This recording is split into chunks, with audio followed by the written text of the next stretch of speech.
Dans les formations que j'anime sur l'art de bien s'exprimer ou dans les coachings vocaux, il y a toujours une question qui revient systématiquement, c'est pourquoi lorsque je m'enregistre, je ne reconnais pas ma voix. Et généralement, la remarque qui suit, c'est « j'aime pas ma voix ». Dans cette vidéo, je vais vous expliquer pourquoi la voix qu'on a l'habitude d'entendre enregistrée sur un smartphone ou sur un enregistreur vocal ne ressemble pas à sa propre voix. Allez, c'est parti.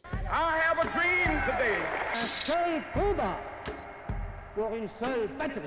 Yes, we can.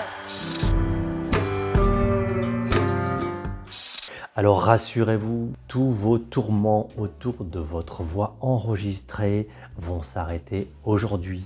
Lorsque vous ne reconnaissez pas votre voix enregistrée ou lorsque vous ne l'aimez pas, il n'y a rien de personnel, il y a juste une explication très physiologique. Et cette problématique s'adresse à tout le monde, à tous les humains, à tous les gens qui ont une voix et qui ont une oreille pour l'écouter. Alors voilà quel est le secret de la différence entre notre voix enregistrée et la voix qu'on entend tous les jours. Lorsque je m'exprime, lorsque j'utilise ma voix, il y a des vibrations qui partent des cordes vocales, qui vont jusqu'au résonateur corporel, et les résonateurs corporels transmettent ces vibrations dans l'air. Et de fait, toutes ces vibrations sont transmises dans l'air jusqu'aux oreilles de notre auditoire ou jusqu'au microphone de l'enregistreur ou du smartphone. Ce type de transmission des vibrations s'appelle la transmission aérienne. Bah oui, parce qu'elle se passe par l'air. Lorsque je m'exprime, je reçois comme tout un chacun ces vibrations aériennes qui viennent faire vibrer mon tympan et qui entrent dans l'oreille interne. Mais pas seulement. Et en fait, c'est là la clé du secret.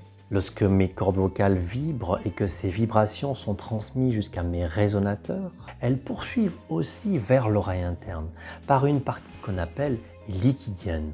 Et de fait, cette transmission sonore est appelée transmission liquidienne. Ce que je reçois donc dans mon oreille interne lorsque je m'exprime, c'est d'un côté, vous l'avez compris, la partie aérienne qui passe par l'air, puis le tympan, l'oreille externe et l'oreille interne, mais aussi une partie qui vient directement dans l'oreille interne à partir de cette transmission liquidienne. Vous allez me dire, oui, mais alors pourquoi j'entends une voix différente? Eh bien parce que la transmission liquidienne transforme votre voix par rapport à la transmission aérienne. Ça vous paraît peut-être un peu compliqué, mais pour simplifier tout ça, souvenez-vous, si vous mettez la tête dans la baignoire, comment entendez-vous les sons autour? Vous les entendez plus sourds, peut-être plus chaleureux. Eh bien voilà la grande différence entre votre voix que vous écoutez tous les jours et la voix que votre auditoire et que les enregistreurs entendent. C'est que vous avez ce mix entre l'aérien et ce liquidien qui est plus chaleureux, plus sourd. Et donc très naturellement,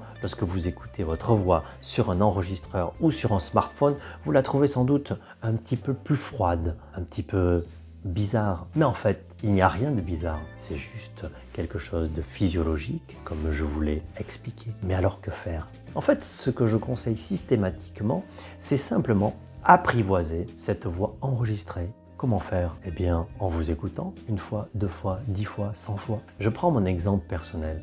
Je dois avoir fait peut-être une centaine de vidéos sur YouTube ou autre. Au début, comme tout un chacun, j'avais ce questionnement, mais ma voix est bizarre. Mais à force de m'entendre à travers les vidéos, d'entendre cette voix enregistrée, aujourd'hui, je n'y prête plus du tout attention parce que j'ai apprivoisé cette voix enregistrée. Donc ce que je vous conseille, c'est tout d'abord de dédramatiser. La voix que vous entendez enregistrée n'est pas la même que la voix que vous entendez directement lorsque vous parlez. Eh bien, c'est juste normal. Et c'est le cas de tout le monde. Ensuite, si vous voulez travailler ça, eh bien, comme je vous l'ai proposé précédemment dans mon cas, enregistrez-vous de nombreuses fois et apprivoisez votre voix enregistrée. Voilà, cette vidéo est terminée, j'espère qu'elle vous aura plu. N'hésitez pas à me noter dans les commentaires si vous aussi vous trouvez votre voix bizarre lorsque vous enregistrez. N'hésitez pas à la liker si vous l'avez aimé, n'hésitez pas à vous abonner à la chaîne YouTube et surtout à activer la petite clochette, comme ça, bien sûr, vous ne louperez aucune des vidéos que je fais sur la voix parlée. Je vous dis à très vite.